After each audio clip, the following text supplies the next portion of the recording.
Bucknutters.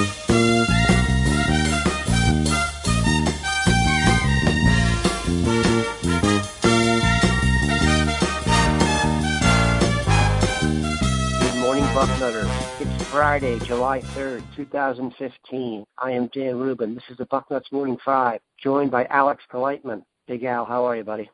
I'm great. How you doing, Dan?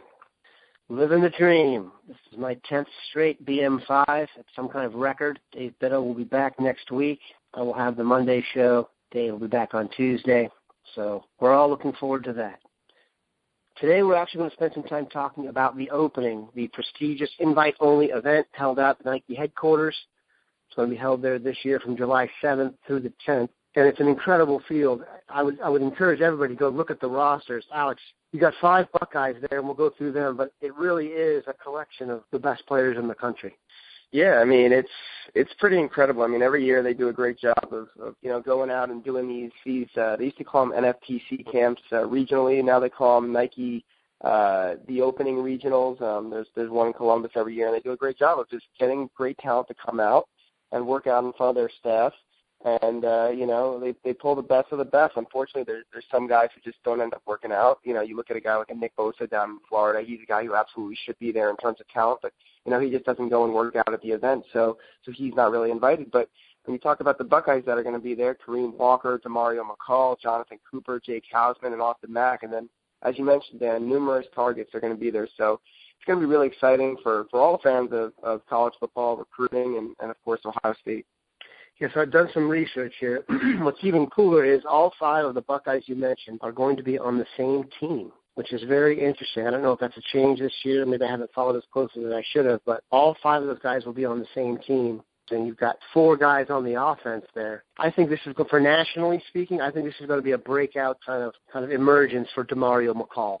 This is a tough environment for running backs. So I think Kareem Walker, other than maybe testing, isn't going to have the type of showing that people would expect out of a guy who's probably, at worst a high 4-star, but more likely a 5-star type player. But Demario McCall is a guy who's probably going to play the H position, the position that Jalen Marshall, Dontre Wilson, and now Curtis Samuel are going to play at Ohio State. He's a dynamic player. We've seen him at camps. We've seen him at Ohio State Friday Night Lights last year, where I thought he was the best player, period, regardless of age, and he was just, a rising junior. So, he's an explosive player. He's gonna be able to beat guys deep. He's gonna be able to beat guys with a little bit of wiggle in the open field.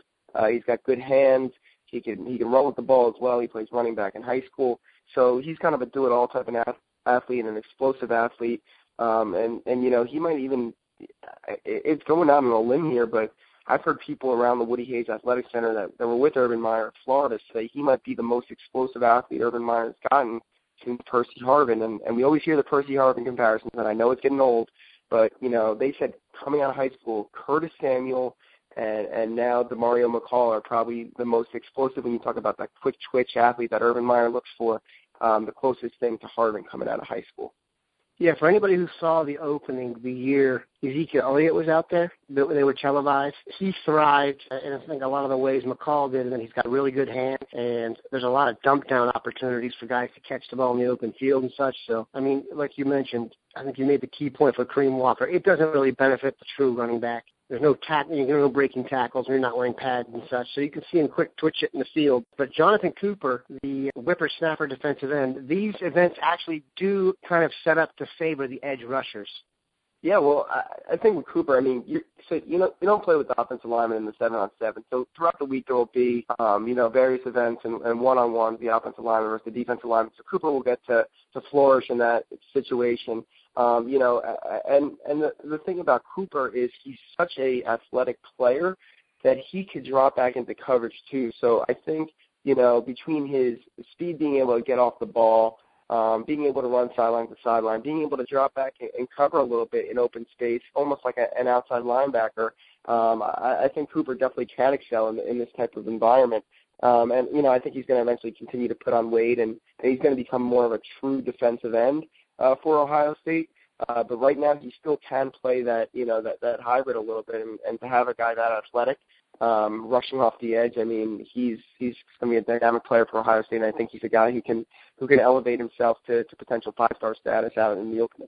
Anybody who's watched the NFL draft knows the ability to get off the edge is so vital now that you got guys like Vic Beasley in the last draft, who's really a 220-pound guy gaining weight for the draft, and still getting picked high because they'll do whatever they can to get the edge guys. Some of the other targets that are there, it's very interesting because we spent much of these 2 weeks, I know that I've been doing the BM5 here, talking about a couple of position groups, one of which is defensive tackle, and 3 guys, Rashawn Gary, Rashard Lawrence, Antoine Jackson. All 3 will be at the opening. Who are you looking forward to seeing the most?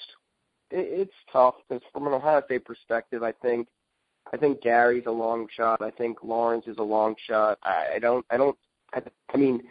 see Lawrence staying down there in LSU or Alabama. I think Gary, Ohio State, would have a lot of catching up to do on Michigan or Auburn. I think they have the best chance with Antoine Jackson. So from an Ohio State perspective, I'd want to see Antoine Jackson. I think right now, I think this is an Ohio State-Auburn battle. I think Auburn, the fact that they've taken a bunch of defensive tackles and Derek Brown's still on the board, I don't really see them as much of a factor as some others do. South Carolina's in there as well, and I don't really see them as much of a factor as Ohio State. So I think this is an Ohio State-Auburn battle. I think Auburn maybe has a slight lead, and Antoine's trying to get up there, back up for Friday Night Lights. If not, hopefully an official visit, whether he commits before that or not. And so being out there at the opening, he struck up a pretty good friendship with Jonathan Cooper. I think that will be good to get those Ohio State commits in his ear. And I'm excited to see, kind of how those 3 perform. I mean, those 3 are elite defensive tackles. From an Ohio State perspective, again, if Antoine Jackson's the best opportunity for Ohio State to land this year out of the elite guys, you'd love to see how he stacks up to Rashawn Gary and Rashard Lawrence. The other position we've talked tremendously about, class of 2016, the focus on the elite guys, wide receiver. Well, listen to this.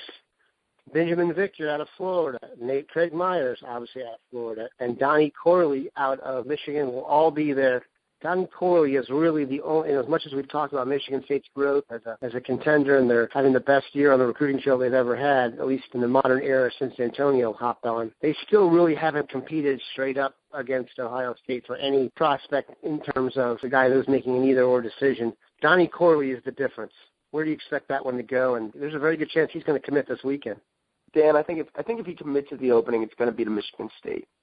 So I think for Ohio State, for Tennessee, the 2 other teams that are really in this, I think that it'd be best if Donnie did not announce his pledge this weekend. I know sources inside the Woody Hayes Center feel that they need another visit with Donnie. They feel if they get that visit that they can kind of close the deal on him. And Donnie has talked about coming back for Friday Night Lights.